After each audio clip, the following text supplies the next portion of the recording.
Good morning friends. आज हम बात करेंगे ट्रांजिशन मेटल कॉम्प्लेक्सेस के अंदर बॉन्डिंग की। हमारा टॉपिक है bonding in transition metal complexes. यहाँ पे हम मेनली डिस्कस करेंगे valency bond theory. Valency bond theory को डिस्कस करने से पहले हम थोड़ा इसके बारे में जाने कोऑर्डिनेशन कंपाउंड्स के बारे में जानेंगे। हमने लास्ट अपने प्रीवियस क्लास में पढ़ा था पार्ट सेकंड में वर्नर्स थ्योरी के बारे में, जो कोऑर्डिनेशन कंपाउंड्स के लिए दी गई थी। सो वर्नर ने जो अपना हार्ड वर्क किया था, उसने ये तो बता दिया था कि हम कॉम्प्लेक्सेस के फॉर्मूलाज को किस तरीके से लिख सकते हैं, कि किस तरीके से करेक्ट फार्मूला हमें मिल सकता है। लेकिन जैसा हमने पहले भी देखा था कि भाई वर्नर बहुत सारी दूसरी प्रॉपर्टीज़ को नहीं समझा पाए थे, और उसके बाद इन कॉम्प्लेक्सेस की प्रॉपर्टीज़ को समझाने के लिए हमने इंट्रोड्यूस की थी VSEPR थ्योरी। VSEPR थ्योरी जो कि ऑर्गेनिक कंपाउंड्स के लिए, जैसे हमने शुरू में इसको अप्लाई किया गया था, उसको हमने एज इट इज़ अप्लाई किया कोऑर्डिनेशन कंपाउंड्स के ऊपर। कुछ हद तक वो थ्योरी सही रही थी ये समझाने में कि ज्योमेट्री किस तरीके से लॉन पेयर के ऊपर डिपेंड करेगी, कि उसमें डिस्टॉर्शन किस तरीके से होगा, या कोई विकृत ज्यामिति हमें मिल रही है तो वो किस वजह से होगी, कि उसके ऊपर कितने लॉन पेयर हैं, या lone pair bond pair repulsion के ऊपर वो बेस्ड थे कि उनके बीच में किस तरीके से लॉन पेयर और बॉन्ड पेयर के अंदर रिपल्शन चल रहा है, प्रतिकर्षण चल रहा है। उस आधार पर हम ज्योमेट्री डिसाइड कर रहे थे। लेकिन फिर भी VSEPR थ्योरी इतनी सक्सेसफुल नहीं थी कि वो कोऑर्डिनेशन कंपाउंड्स के सारी एस्पेक्ट्स को समझा सके। So that valency bond theory came in picture and became successful in explaining the structure and bond linkages in these coordination compounds.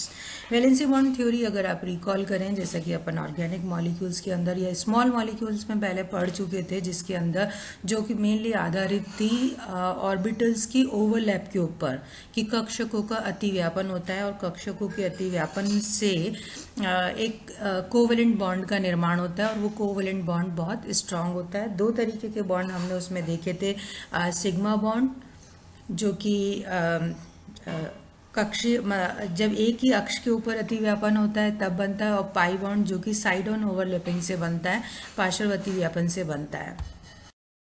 इसी थ्योरी को हम अप्लाई करेंगे कोऑर्डिनेशन कंपाउंड्स के ऊपर। इसको अप्लाई किया गया, जैसा हमने बताया था कि वैलेंसी बॉन्ड थ्योरी भी 1930s के अंदर आई थी, और ये थ्योरी जिस तरीके से स्मॉल मॉलिक्यूल्स के ऊपर अप्लाई की गई थी, वो एग्जैक्टली उसको एप्लीकेशन इनके ऊपर पॉसिबल नहीं थी कोऑर्डिनेशन कंपाउंड्स के अंदर। जैसा कि इसमें, क्योंकि बेसिक डिफरेंस इज दिस कि इनके अंदर d ऑर्बिटल्स इन्वॉल्व होते हैं। अब तक जो हमने वैलेंसी बॉन्ड थ्योरी पढ़ी थी, उसके अंदर हम क्या पढ़ते थे, sp hybridisation, sp2 hybridisation, sp3 hybridisation.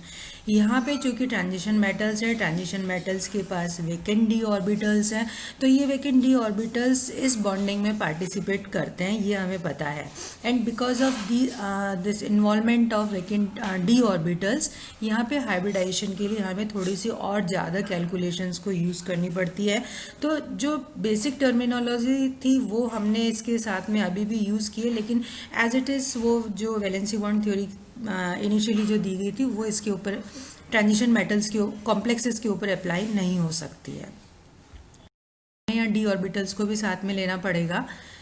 The metal atom or ion under the influence of ligands can use its n-1d, ns, np and nd orbitals। जैसा हमने देखा है, ट्रांजिशन जो एलिमेंट्स हैं इनके पास में आंतरिक d कक्षक भरे जाते हैं, n-1d कक्षकों के अंदर इलेक्ट्रॉन्स फिल किए जाते हैं, बट हमारे पास आउटर d ऑर्बिटल्स भी होते हैं। मीन्स अगर outer shell is n, principal quantum number is n, तो n-1d के अंदर इलेक्ट्रॉन प्रेजेंट होता है, बट nd ऑर्बिटल भी हमारे पास में प्रेजेंट होता है। तो जो थ्योरी थी वैलेंसी बॉन्ड थ्योरी की, कि इसके अंदर हाइब्रिडाइजेशन या संकरण की धारणा को हम यूज़ करते हैं, वही हम यहाँ पे भी अप्लाई करेंगे। संकरण में भाग लेने वाले कक्षक होंगे n-1d, ns, np and d orbitals.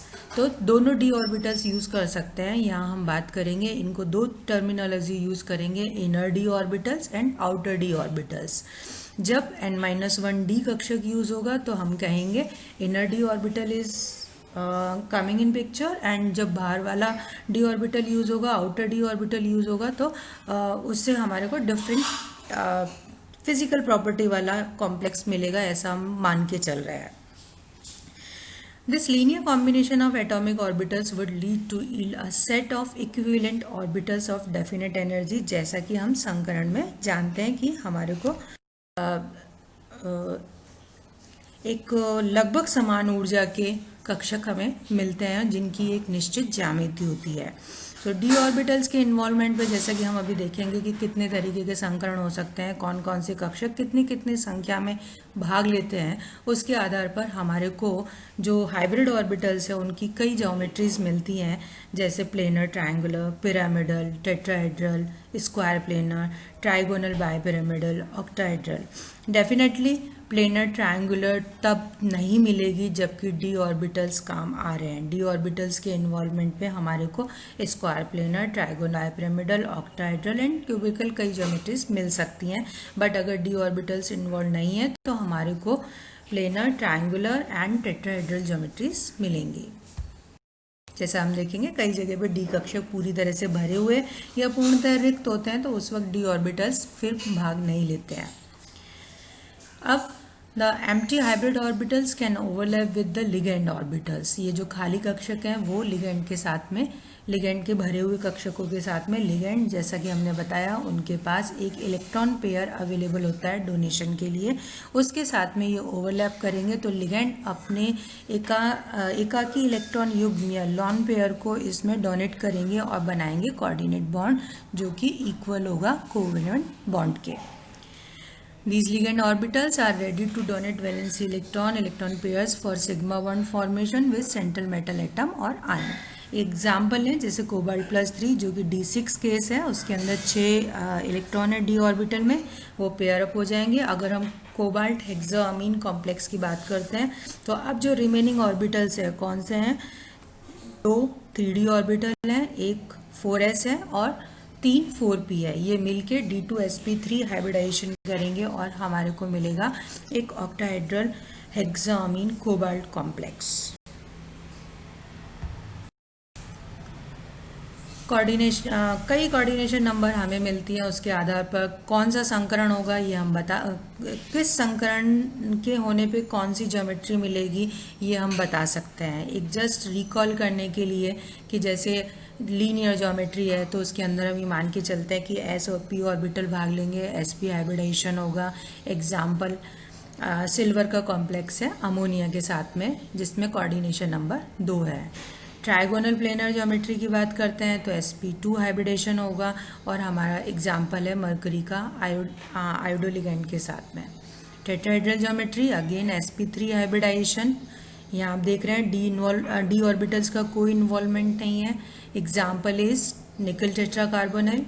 Square planar complex, square planar complex के अंदर हम देखते हैं कि जो हमारा dx² - y² ऑर्बिटल है वो एक उसकी जो लोब्स है वो एक प्लेनर ज्योमेट्री बनाती है, स्क्वायर प्लेनर ज्योमेट्री बनाती है, तो उसके इन्वॉल्वमेंट पे हमारे को dsp2 हाइब्रिडाइजेशन मिलेगा।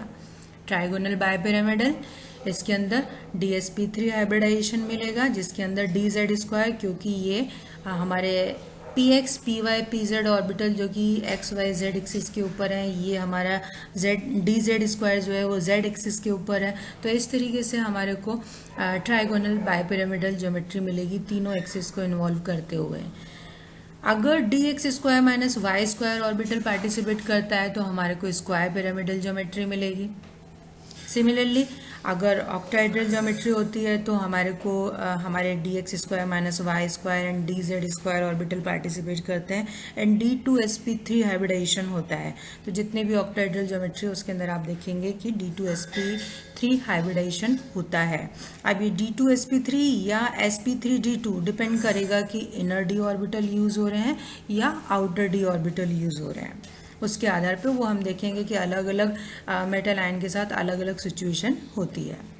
पेंटागोनल बाइपिरामिडल, पेंटागोनल बाइपिरामिडल में d3sp3 हाइब्रिडाइजेशन होता है और हमारे को ये 7 कोऑर्डिनेशन नंबर, आपको पता है कोऑर्डिनेशन नंबर क्या होती है, सेंट्रल मेटल आयन जितने लिगेंड से घिरा हुआ होता है या डोनर एटम से घिरा हुआ होता है वो उसकी समन्वय संख्या या कोऑर्डिनेशन नंबर कहलाती है। तो इस तरीके से हमने वैलेंसी बॉन्ड थ्योरी का एक इंट्रोडक्शन देखा है। अब इसके कुछ एग्जाम्पल्स हम कंसिडर करेंगे नेक्स्ट क्लास में। Thank you.